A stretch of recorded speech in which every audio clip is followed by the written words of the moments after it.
All right, it's Wednesday, and for the first time in quite a while, I'm doing this solo.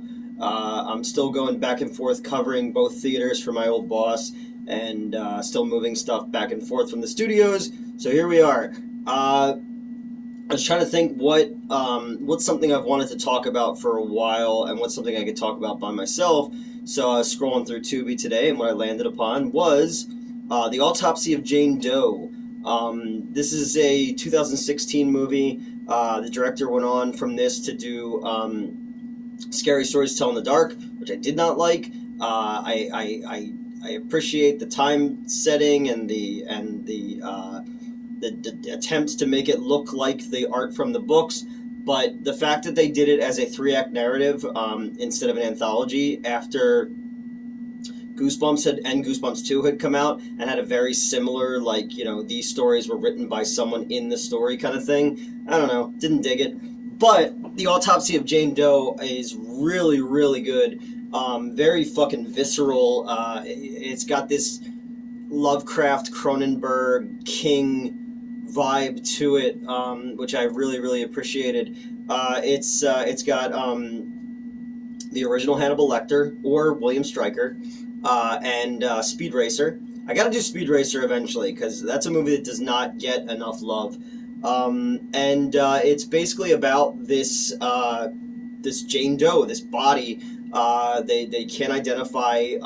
It first shows up covered in peat, which is like a dirt, in a basement of this crime scene where there was these brutal murders, and the police are trying to figure out what the fuck is going on.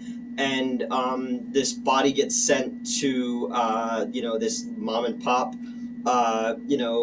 coroners, not coroners in this small town, and that's where we get William Stryker and Speed Racer, and they basically are left to unravel this mystery as to who this body is, and then things begin to escalate from there. This movie, not really, but in my mind, it reminds me a lot of Pet Sematary, where it gives you that uncomfortable feeling about death. The stark reality of death and autopsies and, funeral rites and whatnot. There's a really cool website, or a really cool YouTube channel called Ask a Mortician, that I watch because I'm a morbid fuck. And it's this woman, and she's a coroner in Los Angeles, and every video is about like the worst morticians, like people who have made the news, or famous corpses, or funeral stuff from all over the world, and it's really, really interesting. I'm terrified of death. I've been ever since freshman year in high school when we read Our Town, that like the idea of my own mortality kind of stuck into my head, and from that point on, I've been terrified to die, which is weird because I attempted suicide. The idea, like in Pet Sematary, the death of a child, and the stark reality of that, where it's not, it's not, and in this one too, the cold clinical aspect of, forensic pathologists solving a crime through a dead body. The clinical aspect of that, where you're faced with death, is interesting to me. You have something like Friday the 13th, where death's fun. You're waiting for the next death scene. They're the draw to the film. Or like a Quentin Tarantino movie, where the deaths are, it serves as black comedy, basically. This is something different, and it leaves you with this very uncomfortable feeling throughout the entire thing. It's this girl, her body is completely clean, even when she's buried in the dirt. And they actually had a model, is the body for most of it, except for when she's cut up, obviously. But the woman was it was skilled in yoga and stuff, so she was able to control her breathing. So she's nude the entire time around these guys as they're figuring out this story as to what was going on here. And as you go, it becomes more of a procedural, where they are figuring out, they find there's still blood it hasn't settled. It's still as if it's pumping in her. And they find like thread in her mouth, and they find a tooth was pulled out, wrapped in some kind of incantation, and then forced down her throat again. And it's slowly they're unraveling this mystery. But you also have like there's a storm going on outside, which is when the shit hits the fan. A tree gets downed, and they get trapped inside the place. And you have Emil Hirsch's girlfriend who's like, I want to see one of the bodies, and he's just like, there's something here. Once you see it, you can't unsee it, and that's 100% true. When I was in high school, for a while, because I was super into film, still kind of am. I wanted to get into special effects makeup at one point, like a Savini kind of thing, and they were like, well, the bad kids basically are going to go and see an autopsy to kind of scare them straight. So I was like, well, can I go to that? So I was able to, with my parents' permission and shit, go to see this autopsy when I was a senior in high school. It was fucked up. Again, I've seen enough horror movies to know what we fucking look like underneath of the meat suit. But it's the smells that really got to me, and I was just like, ugh. And it'd be like, every so often, some kind of sense memory will come back into that, and it's fucked up. I'll never forget. It was like a really, really heavy set Asian man, and it's fucking crazy.